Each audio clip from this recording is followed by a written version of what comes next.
So good morning again. Good morning. Yes, hey, BB.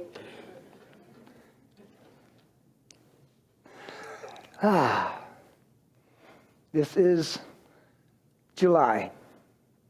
July is our month to look at understanding. Of our 12 powers, July is the understanding month. And understanding is one of my favorite ones, because so much hinges on our understanding. Understanding is kind of explains itself in its own word, understanding. Understanding stands under your belief system.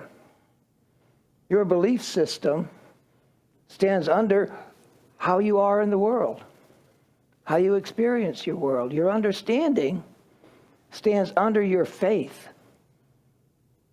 Your understanding stands under everything that you use to move about in this world. You know, it's said, well, most of us, not all of us has heard, that the longest journey is between the head and the heart. Y'all heard that? Well, guess what? I have found that it's twice as long. You move, the longest journey, the journey is to move from the head to the heart and then bring the heart back to the head. You're moving your ideas and your mental understanding, you bring them down into the heart to be nurtured by the truth of your being, to be nurtured by the truth, period, capital T, that which never changes. And all that which never changes is of love. And then it is up to us to bring that greater understanding that we have gained from bringing it to our heart, to bring it back up into our awareness, back up into how we relate to the world, back up into our everyday thinking, our everyday being, how we are in the world. It's called cultivating your individuality. Your individuality, as many of you know, in Unity, we teach individuality as that divine aspect of you that never changes. That part of you which is always love, which is always understanding, which is always forgiveness. It is that Christ aspect of you in expression. That's your individuality. Our personality is how we show up. It's our personality. We have as I've said before, we have a much different personality as we're sitting in here in church than we are in Walmart. Generally we are, or in 5 o'clock traffic, or wherever. The idea is to cultivate our personality through a greater understanding.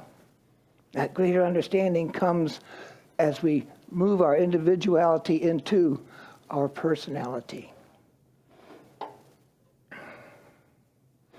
It's a long and winding road, as the song goes. And once I was asked if empathy had anything to do with our individuality. And at first I said, no, I don't think so. But then as I looked at it farther, I found that it does. Empathy truly does have a great aspect of our coming into a greater understanding. Because empathy is the heartfelt compassionate understanding of the circumstances of another human being. When you're being empathetic, you truly understand what another is going through, usually because you have gone through something similar in your life. May not be the exact thing, but it's first cousins. So if someone is being a certain way or acting a certain way or presenting an idea that doesn't jive with your ideas, it's important to have some empathy, to understand where they are coming from. And you don't have to agree with them. I'm not telling you to agree with them. If whatever they're doing, saying, or however they're being is going against your grain, you don't have to agree with them. But just to have some empathy and understand that they are being who they are, and they have no choice but to be that because of where they are right now in their understanding.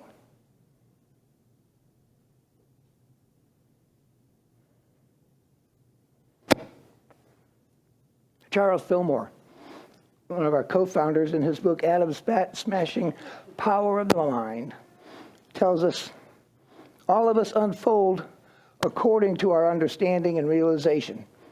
Whether our understanding is small or large, we must measure up to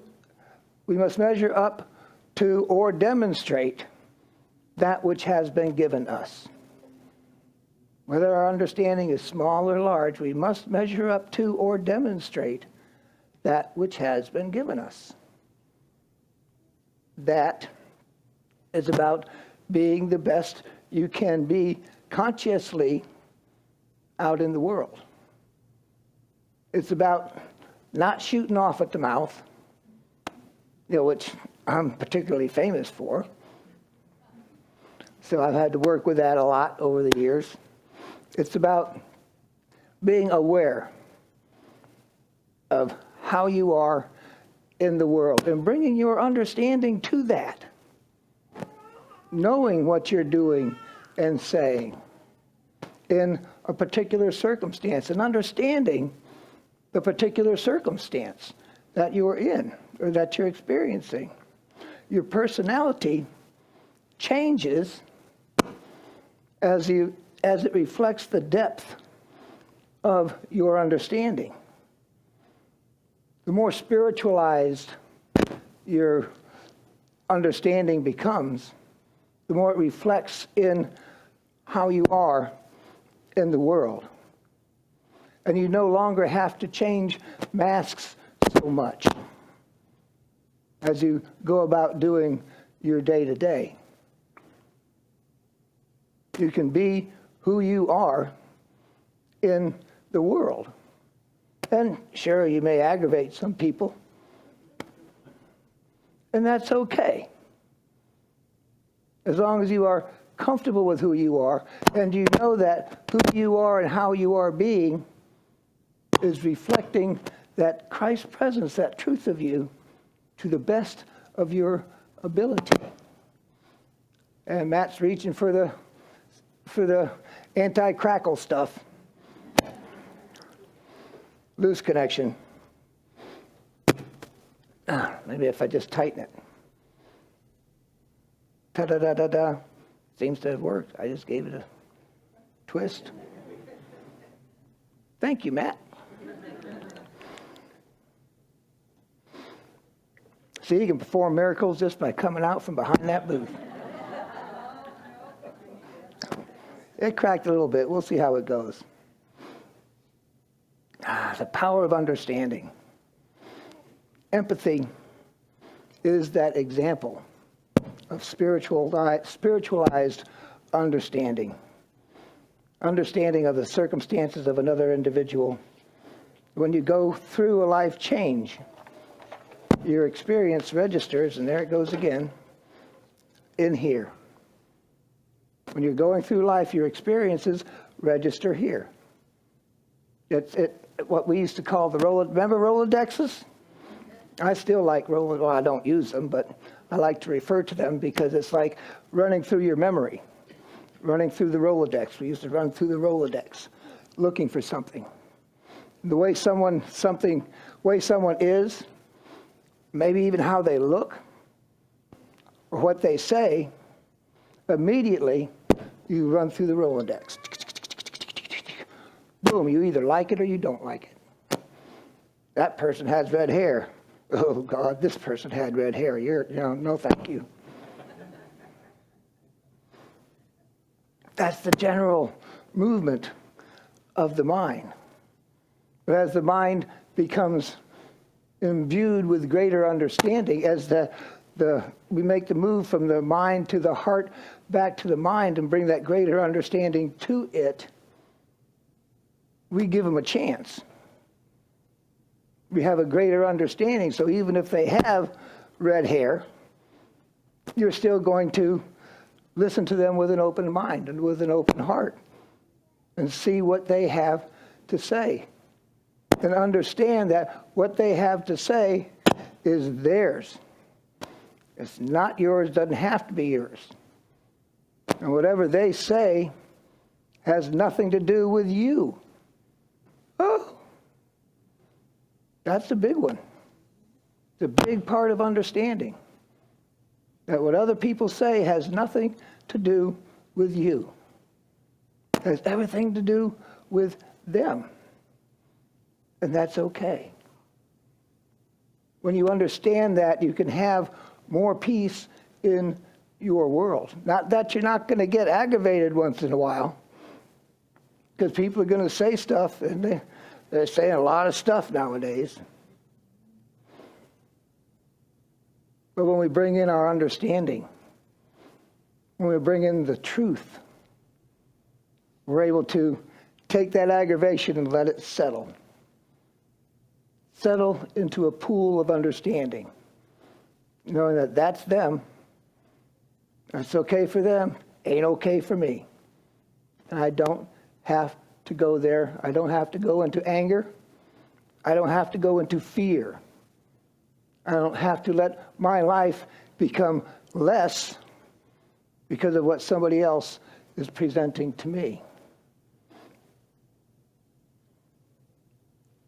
Charles Fillmore, in his book, Keep It True Lent, tells us understanding reveals that love and wisdom should work together, that power should be expressed through love.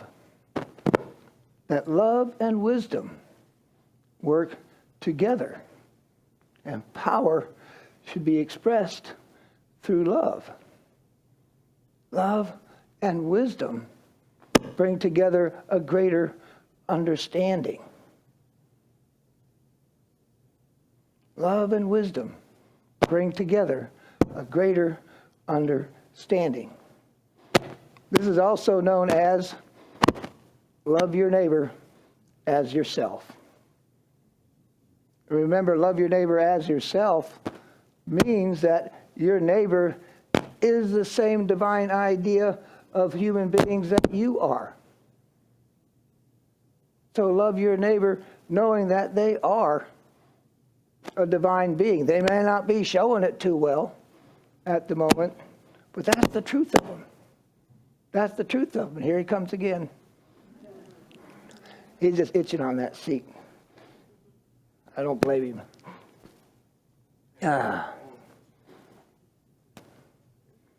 Okay, you know what to do.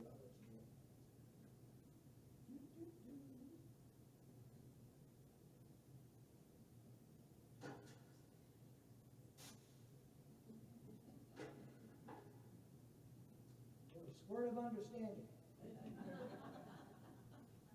Thank you, Matt.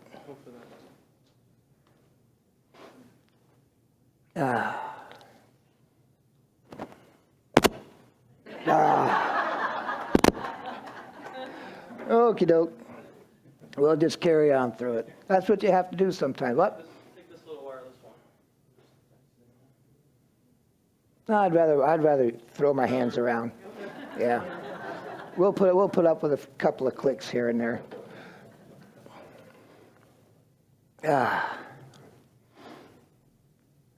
So creating a greater understanding is essential. What you're doing when you're doing that is doing just what the Bible is telling you to do. That whole book there, the whole book, every verse, every chapter is simply telling you and guiding you to put God first. That's it. Simple 3 words. Put God first. When we can put God first, we're able to have a greater understanding. We're able to recognize that which is within us and expressing that we are expressing that isn't in alignment with the truth of who we are. 2 Corinthians chapter 3, verse 17 says, "Now the Lord is the Spirit, and where the Spirit of the Lord is, there is freedom." The Lord is Spirit, and where the Spirit of the Lord is, there is freedom. Now, I spoke last week about freedom. I said freedom is being in a place of self-knowledge and understanding, where you can look into the future and not be afraid. Where you can look into the past and not be afraid. Where you can be in the present and not be overwhelmed.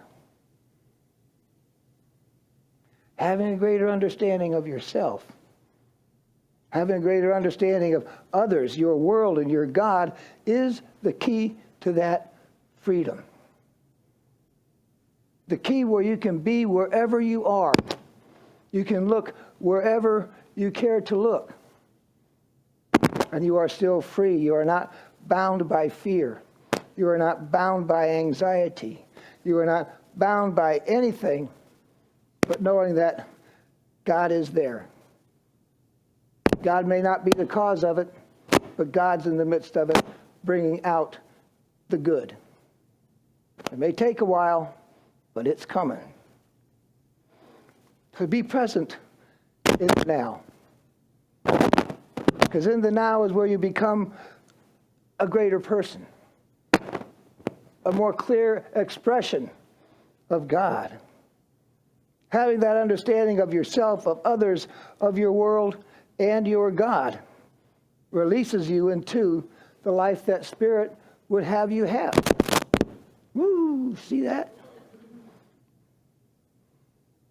So this week, folks, as you go about your day-to-day, as you go about your life and encounter those day-to-day challenges with people, places, and things, which are going to happen.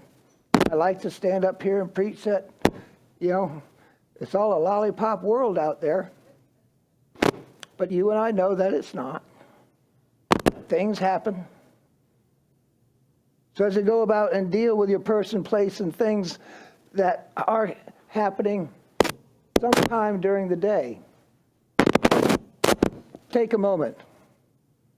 Take any moment. And take a look at a particular one.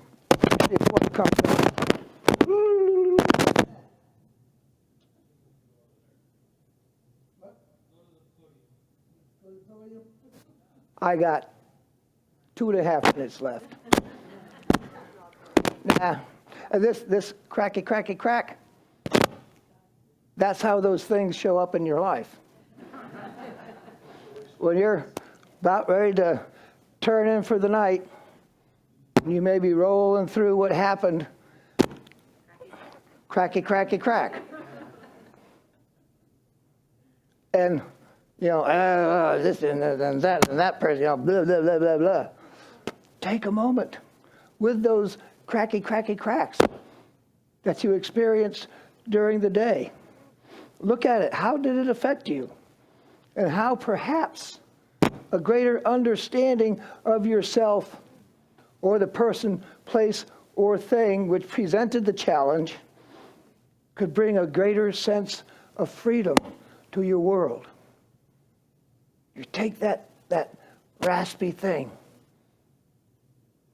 and look at it with a greater understanding, and you will have a greater freedom once you release yourself from whatever is binding you and tying you to that thing. Take that journey from your head to your heart and back.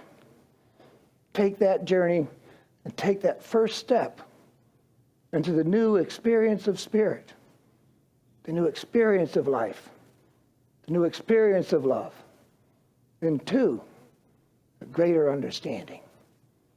And God blesses you.